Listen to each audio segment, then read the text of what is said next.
Nagpagpag ka na ba matapos mong pumunta sa sementeryo o kaya bumisita sa lamay bago ka umuwi? Mag-ingat daw kayo sa sumusunod sa inyong mga espiritu, especially kapag bumibisita daw kayo sa sementeryo o kaya pumupunta kayo sa mga lamay katulad nito. Kaya mas maganda daw na pumunta kayo sa restaurant, coffee shop, mga shopping malls bago kayo umuwi galing sa lamay or galing sa sementeryo para maiwasan na masundan daw kayo ng mga ligaw ng kaluluwa na nandoon sa lamay o kaya nandoon sa sementeryo. Naging practice na natin kasi ang pagpag. So, eto yung gawain natin kapag galing tayo sa mga lamay katulad niyan. So, galing kaming lamay dyan, kaming magkakabatch, and naisipan namin na pumunta sa coffee shop bago kami mag-part ways at umuwi. Marami ang nagsasabi na kalokohan daw ang pagpag, pero hindi mo pa rin maiiwasan ang mga payo sa inyo or bilin ng mga matatanda, lalong-lalo na sa mga na-experience ng sinundan sila ng mga ligaw na espiritu pagkatapos nilang pumunta sa sementeryo o kaya nakilamay. Tuwing All Souls Day o kaya All Saints Day, ito yung panahon na binibisita natin yung mga yumaong kamag-anak natin doon sa sementeryo o kaya doon sa mga puntod na nakalibing sa mga bahay ng kamag-anak natin. Tapos, hindi rin natin may iwasan na hindi lang yung mga kamag-anak natin ang nakalibing doon.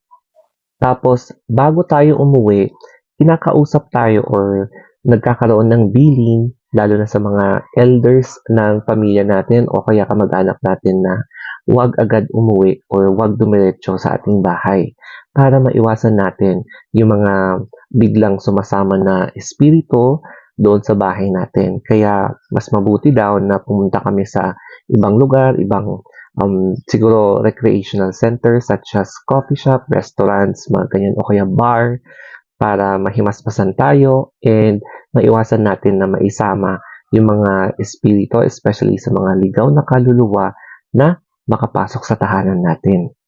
So, eto naman yung aking kwento. So, nagpunta ako dito sa cemetery. So, yan yung entrance. And then, nadaanan ko din yung mga iba't ibang klase ng nicho. So, during that time, medyo malamig, malakas ang simoy ng hangin. So, parang nostalgic pero parang creepy. And then, hindi ako agad umuwi. May pinuntahan pa akong mga offices. So, I consider that na pagpag bago ako nakauwi ng bahay. And then, recently, ito naman yung aking pagpag moments with my batchmates kasi kakamatay lang ng isa naming batchmates dahil sa aneurysm. Recently, last October, pumunta kami sa isang lamay ng aming batchmate kasi bigla naming ikinagulat nung binalita sa amin na bigla siyang pumanaw. At nung sinabi sa amin yung dahilan, sobra kaming nalungkot. Paano nangyari yon? Kasi dahil sa aneurysm. So, wala siyang bisyo, wala siyang masamang ginagawa sa kanyang katawan, pero bakit bigla siyang pumanaw, no? Kaya pumunta kami dyan and nung nandun na kami sa lamay, hindi ko ina-expect na isa ako sa tinawag na magsasalita sa harap. So, syempre, ako, gusto ko lang naman na makiramay, pero wala sa isip ko talaga, hindi organized yung gusto kong sabihin. Kaya kung ano-ano na lang yung sinabi ko dyan sa lamay na yan. Pero mas nakakalungkot yung sinapit ng kanyang buong pamilya. Grabe. Kasi within this year, unang pumanaw yung kanyang asawa dahil nakitaan ng polyps sa kanyang tiyan and mukhang ang dami-daming polyps. Tapos, yung isa naman is yung kanilang firstborn child na nagkaroon din ng polyps sa kanyang tiyan at a very young age. So, mukhang hereditary yung polyps na yon. And then, recently, this October, hindi inaasahan na biglang nagkaroon ng aneurysm itong schoolmate and childhood friend ko na rin na before pa nangyari yon is sumasakit na daw yung ulo niya. Pero yun na nga, hindi inaasahan na she also succumbed to aneurysm kasi nagkaroon na ng hemorrhage sa kanyang brain. So, biglaan talaga and hindi namin alam kung bakit kasi wala talaga siyang bisyo and napakabait niyang tao. Pagkatapos nga ng lamay ay lahat kami sinabi namin na let's go magpagpag na tayo. Ayun. Kaya naghanap talaga kami ng pinakamalapit na coffee shop around Marcos Highway sa Baguio City kasi yung location. So, yun na nga. pumunta kami dyan, halos lahat kami magkaka-batchmate, ayan, magkakasama. Yung iba, hindi namin alam kung saan pumunta, pero diyan kami nagpagpag, nag-coffee, tapos kumuha lang ng konting merienda, and then nagpalipas kami ng ilang oras lang. And after that, kanya-kanya na kami ng pag-uwi sa aming mga tahanan. Kasi mabigat, hindi ko alam kung bakit mabigat yung pamahiin na dapat magpagpag right after kagagaling nyo sa lamay. Kasi nga, hindi lang yung kaluluwa yung posibleng pwedeng sumunod sa'yo, kundi baka meron pang mga ibang elemento na hindi nakita na pwede ring sumunod.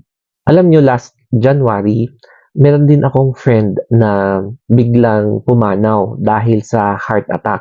So, natagpuan siyang walang malay doon sa kanyang kwarto, and then isinugod siya doon sa pinakamalapit na ospital dito sa amin. And then, kahit na ilang revival attempts ang ginawa sa kanya, wala na talaga.